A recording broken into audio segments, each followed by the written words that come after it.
Welcome, everybody. I am here today with Frank Ranieri. Am I You got saying it. it? Okay, perfect. I hate screwing up people's names, and I hate when people spell names incorrectly. It drives me insane. My son, when I named him Jaden, but with an I, like Jaiden, not Jay, and it drives me insane. But I set myself up for that. So I like making sure that I say everyone's name right. So this is the experience. This is all about realtors and their experience to EXP and within EXP, just sharing, their journey and their experience. And we just want to share this with you today. Frank, I'm super excited to have you on from Philly. Go Birds. Welcome, and let's dive into your story. I know nothing about you, so I love doing these interviews because then I get to ask all the questions. Absolutely. I really appreciate the opportunity, Michelle. It's great being able to connect with you at EXP, but I don't know. You want the long version or the short version? So, Whatever you want to give, yeah. uh, I'd like to know how you got to EXP, and then yeah, what you're up to yeah, inside of EXP. absolutely. Yeah. So, as you said, originally from Philadelphia, but grew up in South Jersey. Grew up a business owner's son. My father owned a business in South Philly. Used to work for him in the summers, and just kind of learned as a brat teenager what to do, what not to do, how he ran his business, how he raised a family, how he worked with his customers without kind of going into it too much. He would have to visit a lot of his customers in Jersey and parts of the city to kind of see how that works, how he took over that business from a previous partner he had. It was not a real estate business. It was a good old blue collar business in Philadelphia. But so growing up in that, and my journey is just as I got older, just working different jobs. I came out of a lot of years in hospitality, and then a lot of years in banking and finance. And then when we had moved to Florida in 2018, I had done a lot of work at home for a major bank. So I took all my customer service experience, all my customer facing experience, even a lot of the revenue management, credit operations, a little bit of mortgage, not a mortgage lender, but just kind of mortgage processing. So a lot of the back end stuff, a little bit of fraud in banking. So when we moved to Florida, I think I just got tired of just sitting in a chair and being tied to a phone or being tied to a computer all day long. And I really couldn't advance anymore. At that time, the bank I was with, there really wasn't any more room for me to advance because I didn't live close enough to one of the major centers. Hmm. So I thought, I could take this, I could get my real estate license in Florida. This was right before COVID. So I experienced pre-COVID, 2018, 2019, during COVID, which was my busiest time. And then now, after COVID, uh, You've kind of done this.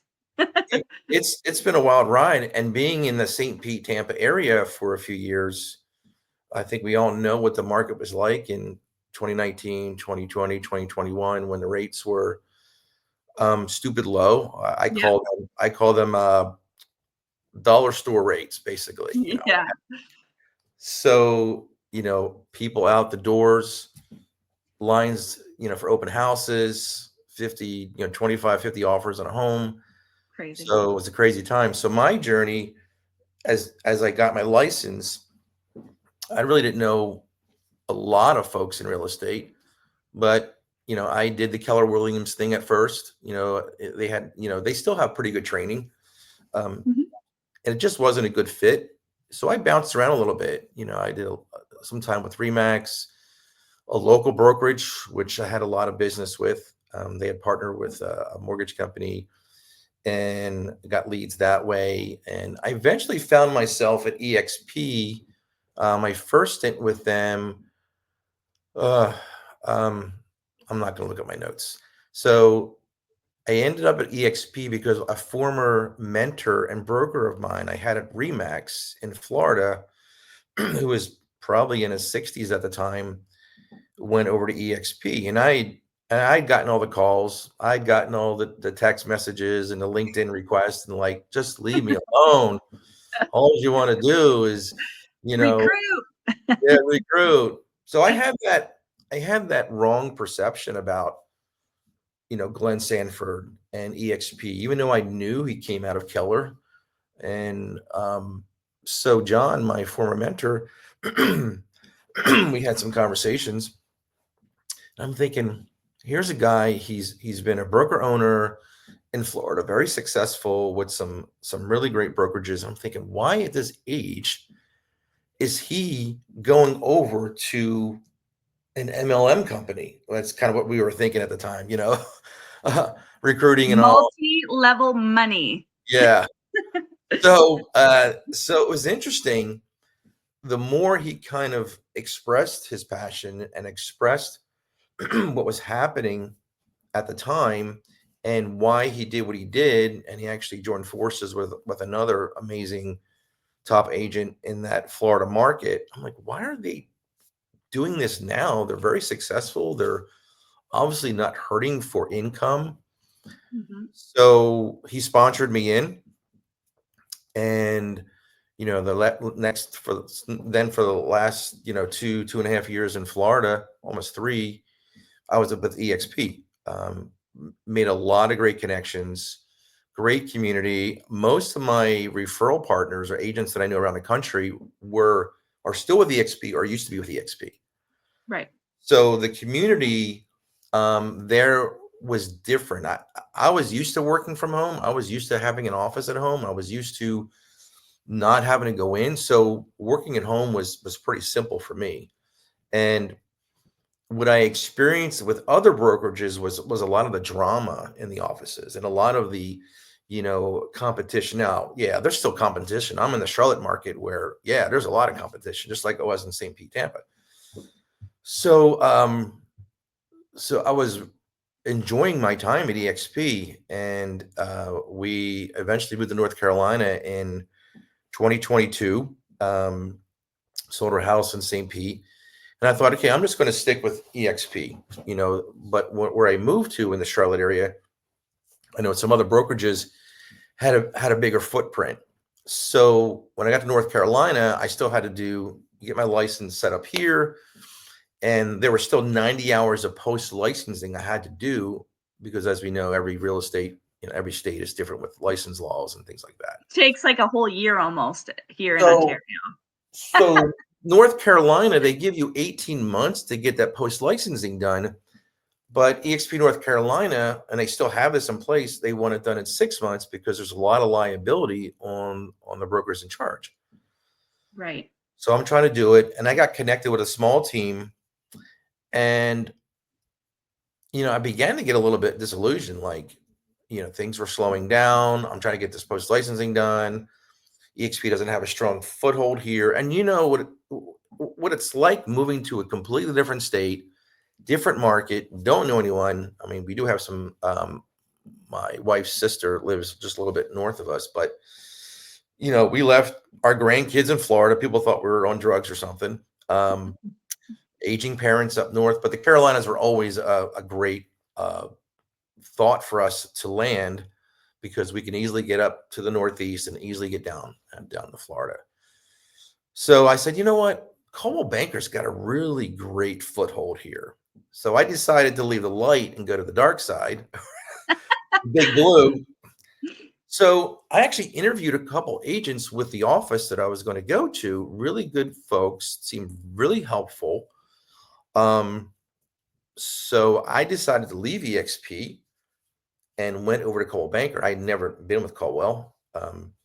The idea with Coldwell was always kind of like, they're so old, they're so ancient, everything is so old, even though they've made a lot of advances in their marketing and things like that. But so there was a local office. I'm like, I can go to the office, I can take advantage of that. But I was back to the franchise fee. I think it was 6%. I think the split was like to start like 70-30. and some other fees. And yeah, you do have an office, but what, take advantage of some signs and maybe the copier and some other things. So as things got going in the first few months, I said, this feels really clicky. There's really not very many helpful people. I didn't feel, you ever feel like you don't fit? This Yeah. is just not You fitting for feel me. in a foreign place. You just don't. Yeah. So nothing against Coldwell, nothing against those agents, great agents. I'm still friends with a couple of those folks. So, and then we were in the process of buying a home. So I was still with Coldwell, represented myself, bought a new build and just kind of went through the whole process. And as well, I'm going through that, I'm thinking, this is just, something's not feeling right. And what happened was the office that I was in, they decided to merge with another. This was when things were kind of starting to slow down. Here, they merged with a larger office. So instead of an office of more of like a family of like 30, 40 agents, they'll be merged with another office about 20 minutes away. So now it's like 300 plus agents. So some of us in the smaller office felt like we didn't want to do that. I mean, it was Not kind a of good like, fit. but there were a lot of questions like what's happening to the space here? But it seemed like senior leadership really didn't want to tell us what's going on. Mhm.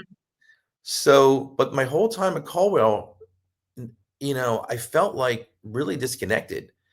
There wasn't one time in that time I was there that the broker in charge ever reached out to me and, hey, let's have coffee. I get it, 300 plus agents in the office. These folks are busy, Yep. but I always felt at eXp, even though it's virtual, I always had more access to my brokers in charge. And here in North Carolina, Yeah. because it's so big and you have the regions, we have BICs in various parts of the state.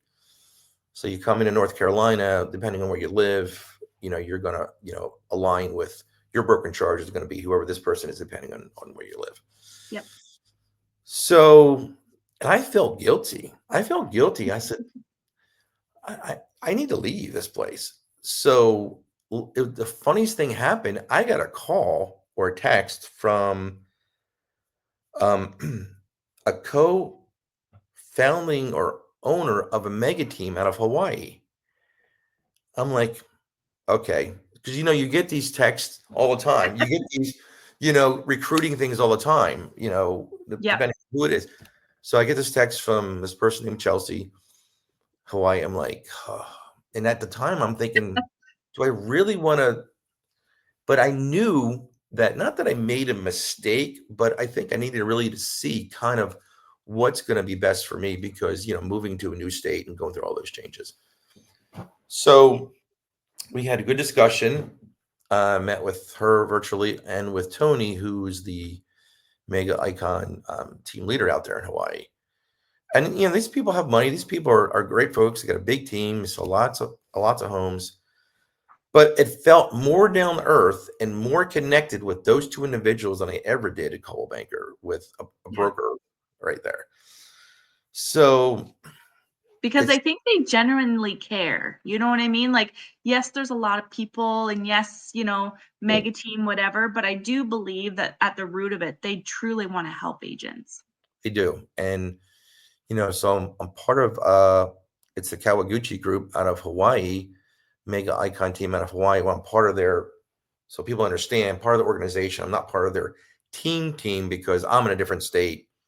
I'm not part of their splits and all that.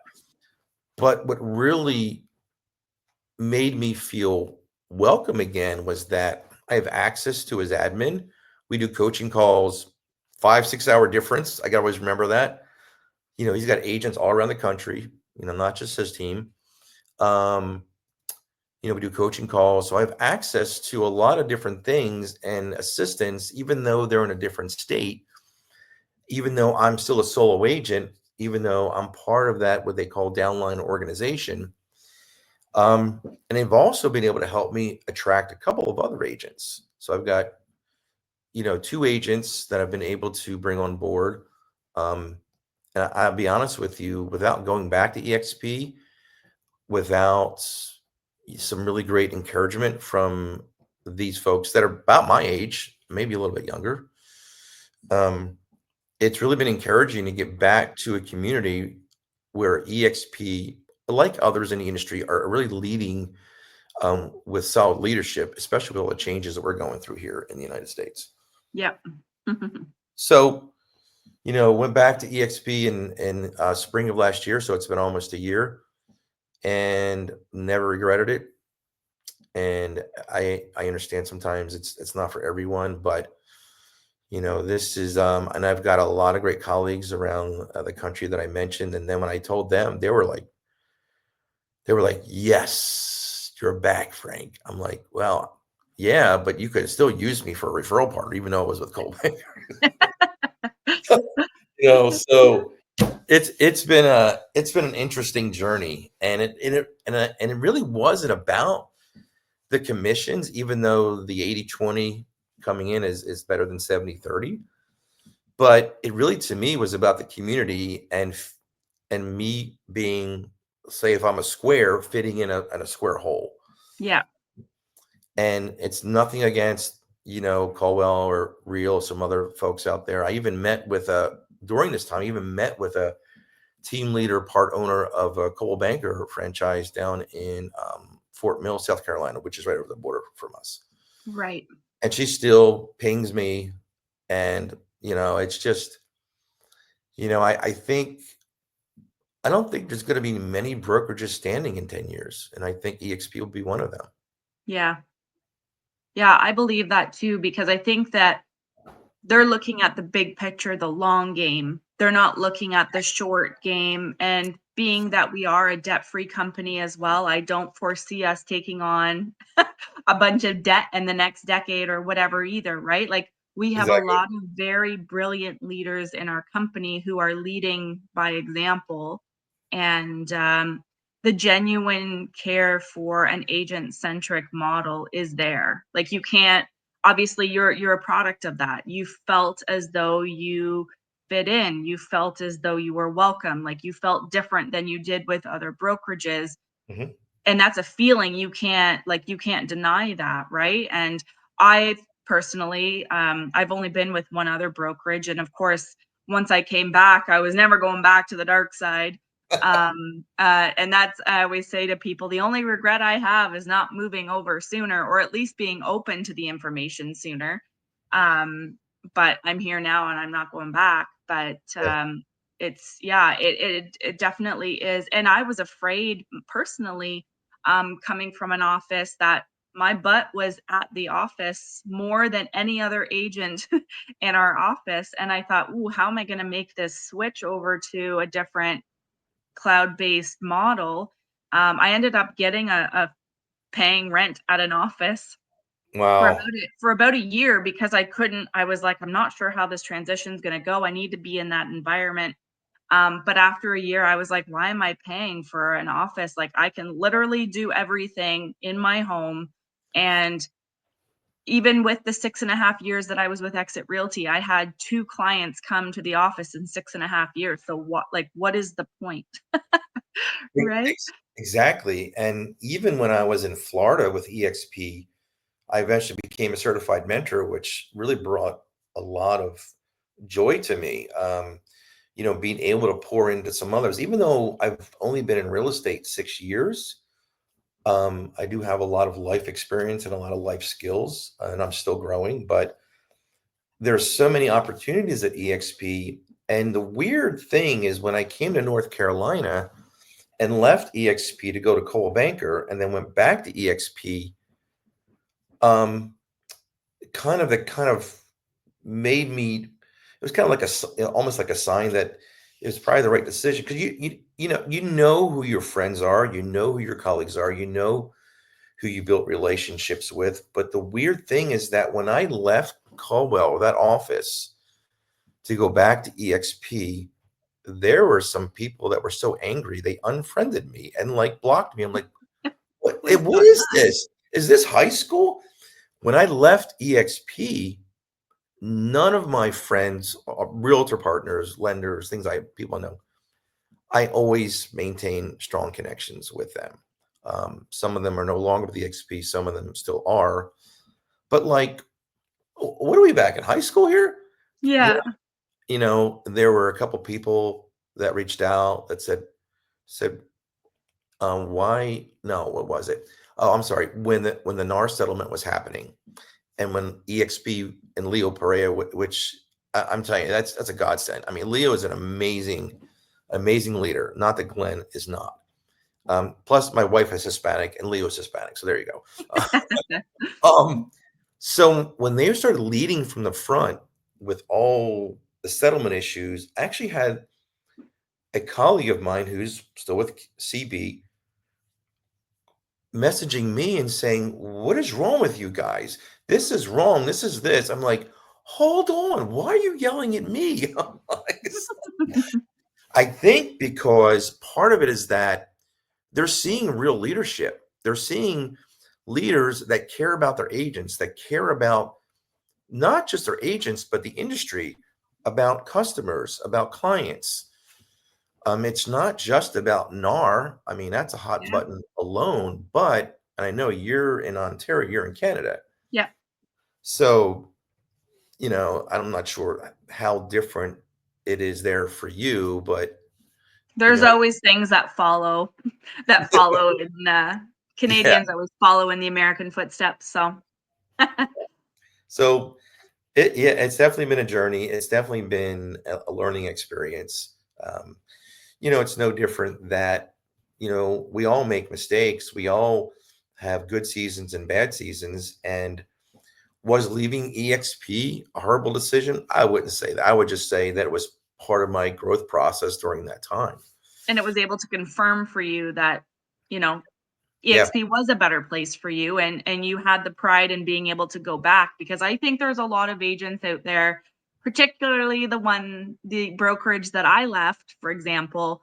I think there is so much pride involved with not being able to just say, you know what, this really isn't the smartest place for me to stay. right. I really ought to be coming over here because, my family and my personal finances would be so much better. But I think out of pride, people don't do that. And it's almost as if they don't want you to be right or something. But it's genuine, like, stop giving your broker all your hard-earned money. Like, that's all I'm saying. And if you want to stay and line their pockets, then by all means. But I believe that every agent, I've been in this for 10 plus years, we all sacrifice time with our families and just time alone. Like, it's a lonely, and it's a very time consuming, and it's a very expensive business. It So is. It is. why wouldn't you, like, if I didn't leave, or if I left Exit and came over to EXP, changed nothing. I did not want to build a team. I didn't want to do anything different. I was giving myself a 10% raise. Like, why wouldn't you do that? It doesn't make sense to me. I, Um, I think you said some things that make a lot of sense. There's a pride issue.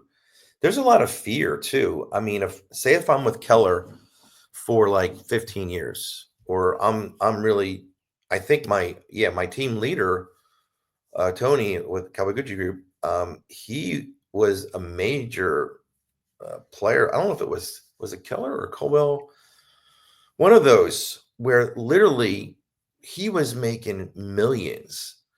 And a lot of times we don't hear. A lot of times these big heavy hitters, they're getting other things sometimes when they go to brokerages. yeah, So there is definitely a fear factor. I think there's also a jealousy factor, because when I was in Florida, I got all kinds of stories. When I when I was in Florida, we when I all left do. this local brokerage, I got introduced to local brokerage from my son-in-law, an agent who sold them their home. So it was their agent. So he connected me to them, and then I eventually went over to this. It was a local brokerage in the Tampa area that was affiliated with, I think at the time, Casafina, which I think was affiliated with Home Services of America, or whatever that is. Well, anyway, the when I left there, no lie, the broker owner, or the broker in charge, said to me, "I'm making a horrible mistake. You're going to fail." I'm like, okay, thank you very much. It was, I thought we were better friends than that anyway. So, um, and the other strange thing, I had a client one time.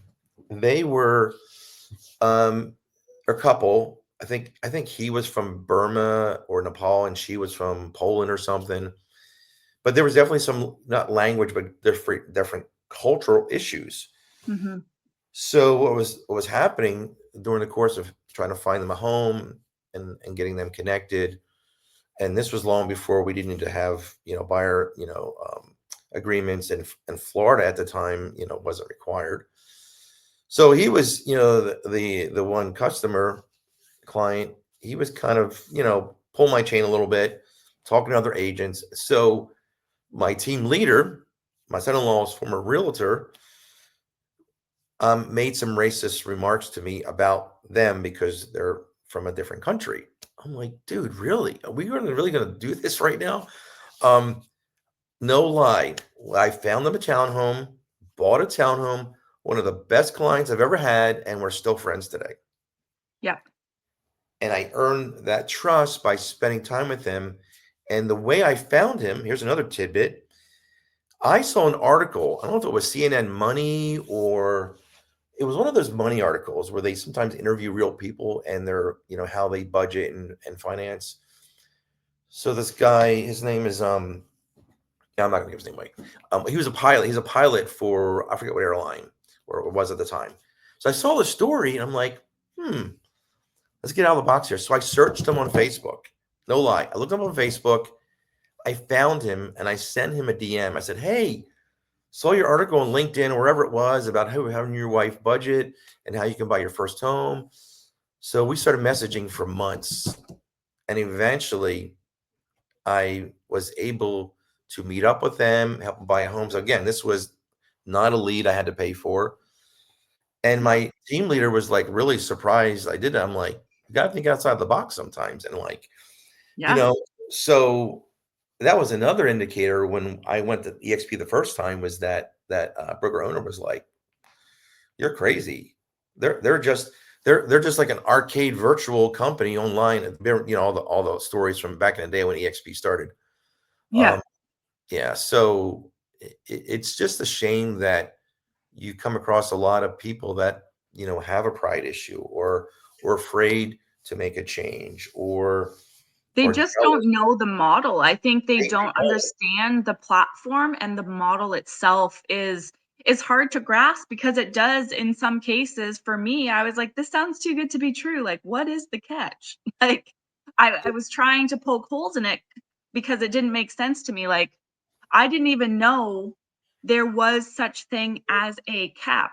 I was like, "Okay, can you explain this cap thing to me? Like, what is a cap?" Because at Exit Realty, there is no cap. They just keep taking, right? Doesn't matter how much money you're making, they Yeah. keep taking.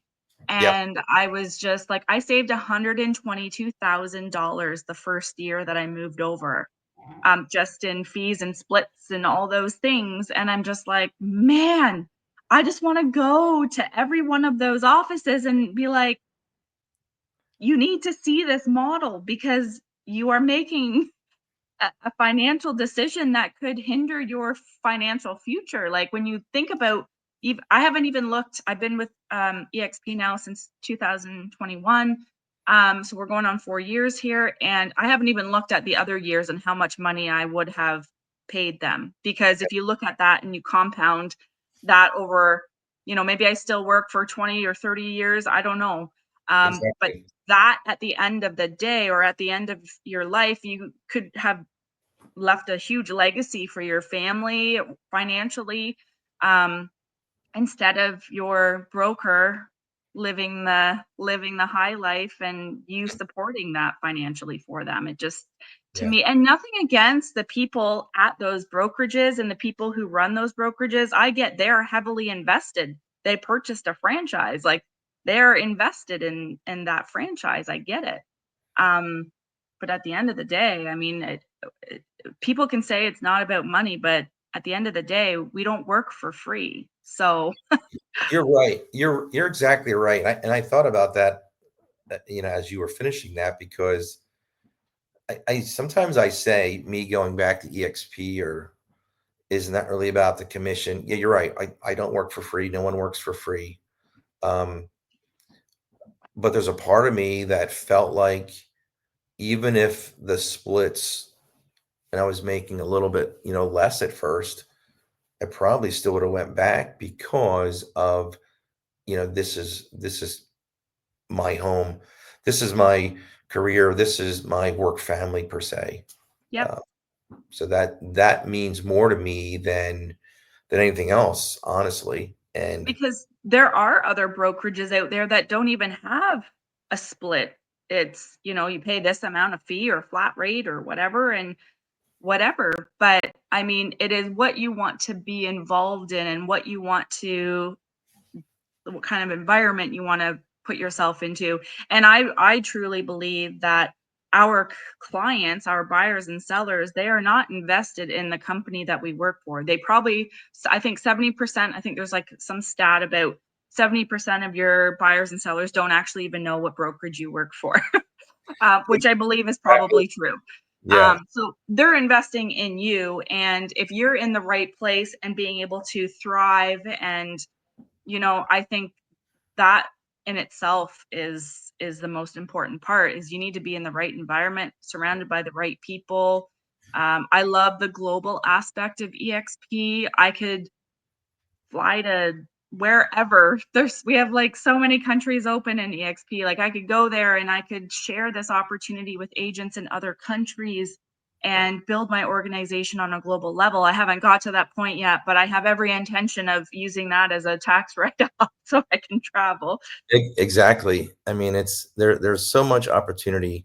And I think sometimes with local or even major brokerages like Coldwell or Keller, I think sometimes we still get kind of stuck in our office, or the franchise, and we don't think about expanding. I've seen what those referrals look like within those companies.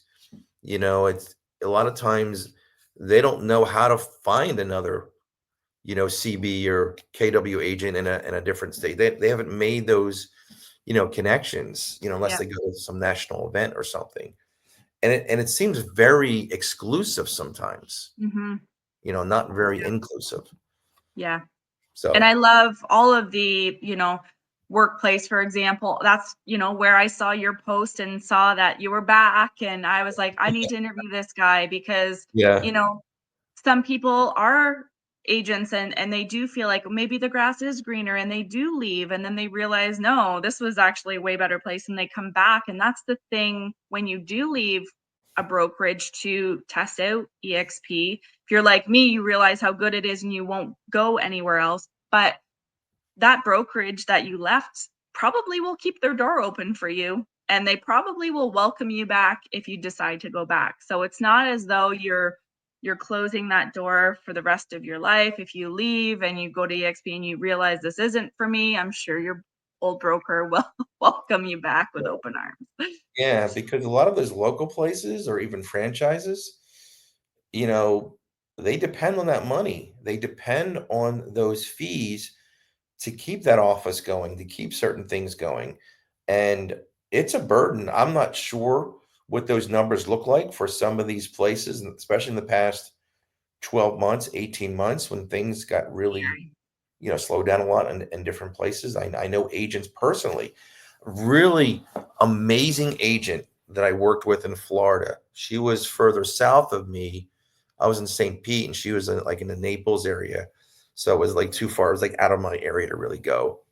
We would do referrals sometimes. Great agent. So she actually left the business because she got so frustrated. She, I think, went to work for a builder, but a lot of folks have left because of, some of the chaos and drama. And, like you said, this is not easy. It's No.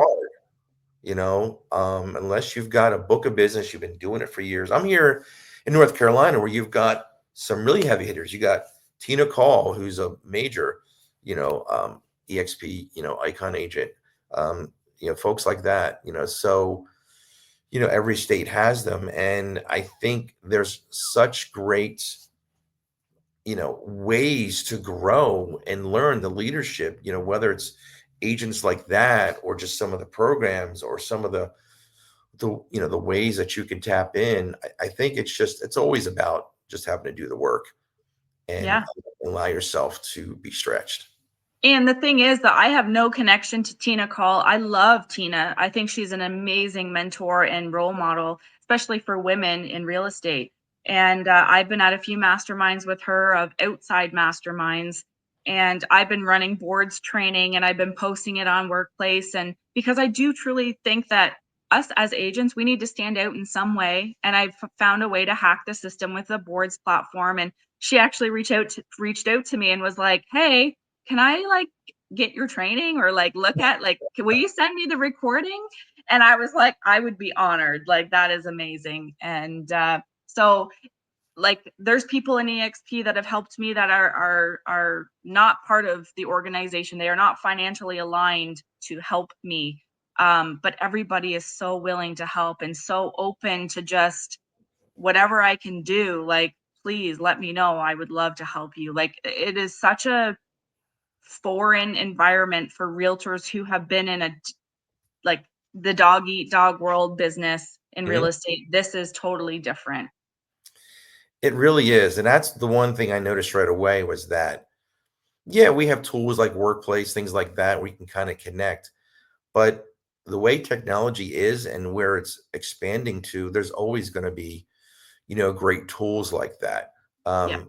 But what was really amazing to me is that even though we have these tools and can connect virtually, being able to actually talk to, I've got agent friends in Texas and California and Arizona, and it's just, they're real people just like me, that yes, they're agents. Yeah, she might be selling 40 million a year, and I'm not, but at least we respect each other. And Yeah. because at the end of the day, um, most folks don't really give a rip if you lived in that town for 40 years and you're a fourth generation realtor or agent. No. They don't. Most folks don't care, and it's kind of, they want to know that they can connect with someone. And if it's not a good fit, hey, I have fired people before and I've been fired before. I'm okay with that.